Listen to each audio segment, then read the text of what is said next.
Le stress est une pression extérieure ou intérieure exercée sur l'individu qu'il ressent comme un déséquilibre entre ce qui est exigé de lui et les ressources dont il dispose pour répondre à ces exigences. Ce qui entraîne chez cet individu un ensemble de réactions physiologiques et psychologiques. Kadidatou Gouro Soumana, la chef de l'unité staff consulaire de la MINUSCA, nous donne plus de détails sur l'origine, les signes, les impacts et comment gérer le stress. Le stress, c'est cette pression, cette tension que la vie et les conditions de la vie, à un moment donné ou un autre, va nous imposer. Et donc, au vu de cette tension, de cette pression, l'être humain que nous sommes, composé de corps, d'un esprit et dans un environnement, ce stress va créer des réactions physiques, psychologiques en nous, et ceci va nous amener à ressentir des signes parce que il nous est demandé des exigences et nos capacités de gérer et de répondre à ces exigences sont dépassées, et c'est pour ça que nous allons ressentir des signes de stress. L'être humain, c'est un corps, c'est un esprit dans un environnement social. Alors évidemment, au vu de cette pression qui va se faire sur l'individu que nous sommes, ou que sont les staff members, les membres du personnel, il va avoir des signes quand il y a le trop-plein. Ces signes vont être physiques. C'est comme ça que la personne va se plaindre de douleurs, ça peut être des maux de tête, ça peut être des maux de dos, ça peut être des maux d'estomac. La personne peut se plaindre de palpitations, la personne peut se plaindre de fatigue générale, la personne peut se plaindre des problèmes de peau. Donc on peut avoir tout type de signes possibles sur le physique. Maintenant, sur le plan psychologique et émotionnel, comme nous l'appelons, voilà quelqu'un qui va être irrité, qui va se fâcher pour un rien, quelqu'un qui va être en colère, quelqu'un qui va sentir du chagrin, quelqu'un qui va sentir de la peur, de l'anxiété, de l'angoisse. Et tous ces signes, à la longue, peuvent conduire à la dépression. Et la personne peut aussi avoir des troubles de la mémoire, des troubles de la concentration, ce qui fait que dans le travail qui est demandé dans le milieu du travail peut ne pas bien se faire à cause de tous ces signes. Sur le plan social, voilà quelqu'un qui va avoir tendance à s'isoler, voilà quelqu'un qui va avoir tendance à ne plus être avec les gens, voilà quelqu'un qui va commencer à être doigté parce qu'il y a certains comportements. La personne peut ne pas dormir, l'insomnie, la personne peut avoir des troubles de l'appétit ou un manque d'appétit ou une boulimie au contraire. Et chose encore grave, la personne peut faire un abus par rapport à l'alcool, par rapport à la cigarette, par rapport aux drogues. Et vous voyez bien que tout ceci sont très nocifs pour la personne. La survenue d'événements parfois hautement stressants dans la mission est une situation courante dans la vie quotidienne et peut toucher tous les membres du personnel. Monsieur X a vécu ce moment de stress et en témoigne. Dernièrement, j'ai eu des menaces de mort dans l'exercice de mes fonctions. Et du coup, j'étais stressé, je n'arrivais pas à dormir, je faisais des cauchemars, j'avais peur et j'avais des pertes de mémoire.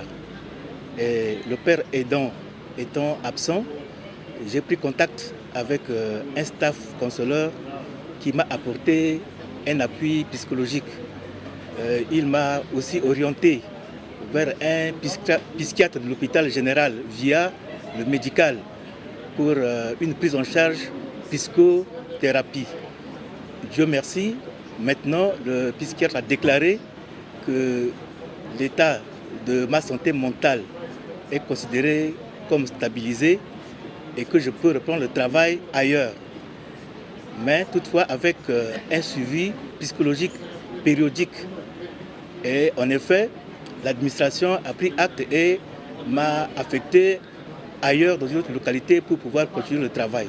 La présence des pères aidants au sein de la mission contribue à rendre plus accessible le soutien psychosocial, à réduire la stigmatisation des personnes en état de stress et à restaurer le bien-être du staff. Les pères aidants ne sont pas des professionnels de la santé mentale, mais nous avons reçu une formation avec le staff counselor. Les pères aidants sont présents dans tous les bureaux de terrain à Bangui ainsi que dans les agences. Nous apportons notre aide aux collègues qui ont des problèmes qui affectent leur vie sur le plan professionnel, sur le plan personnel. Et quand nous sommes en face des situations qui dépassent notre compétence, nous les référons au staff counselor à Bangui. Et c'est comme ça que ça a un impact justement sur l'individu. Et les impacts, comme vous pouvez l'imaginer, ça va être physique. Voilà quelqu'un qui à la longue peut développer une maladie chronique comme l'hypertension, comme le diabète, comme les cancers. Voilà, le stress peut être à la base de cela. Et maintenant, quand nous prenons sur le plan psychologique, la personne peut faire une dépression qui peut être grave, ce que nous appelons les dépressions majeures, et donc qui peuvent amener jusqu'au suicide parfois. Et enfin, un autre impact, c'est la diminution des performances dans le milieu du travail. La gestion du stress se fait de plusieurs manières. D'abord, nous conduisons des séances de sensibilisation pour informer nos collègues sur le stress et ses dangers et ses impacts. Et nous faisons ça c'est la prévention, et nous faisons ce qu'on appelle la prise en charge. La prise en charge, c'est lorsque quelqu'un ressent ces signes, cette personne vient nous voir et ensemble, avec la personne, nous allons essayer de comprendre pourquoi cette personne a ces signes et qu'est-ce que nous allons faire pour corriger. Amener la personne à prendre soin d'elle-même. Et nous avons des techniques de relaxation. D'abord, nous écoutons, ce qui permet à la personne de se décharger, de sortir cette tension. Nous avons les techniques de relaxation, des techniques de respiration. Nous abordons souvent les techniques de la résilience. Dans certains cas sévères de la situation de stress, il est parfois nécessaire d'ajouter un traitement médicamenteux. Dans ces cas, les staff counselors orientent le membre du personnel vers le service médical afin de compléter la prise en charge. Of course, we have had some cases that we are not seeing separately, like medical alone and staff counseling alone. We have cases that we have to intervene together. We have serious crisis cases where at the same time we have staff counselor and we have medical. And sometimes there is the potential of harm or even death. So when we see that, we even have to get security on the scene at the background, and we have to make sure there is an ambulance with medical team at the background, so if something happens, we can immediately intervene. Il y a des facteurs de stress qui ne dépendent pas de nous. Quand une crise survient, quand une attaque vient, ça ne dépend pas de nous. Et ça nous crée du stress.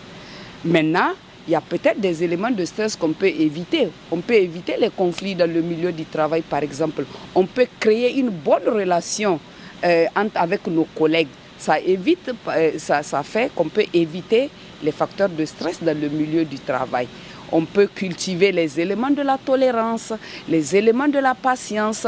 Toutes ces capacités peuvent nous faire éviter le stress. Et comme je le dis toujours, prenons ce que la vie nous offre et faisons avec ça.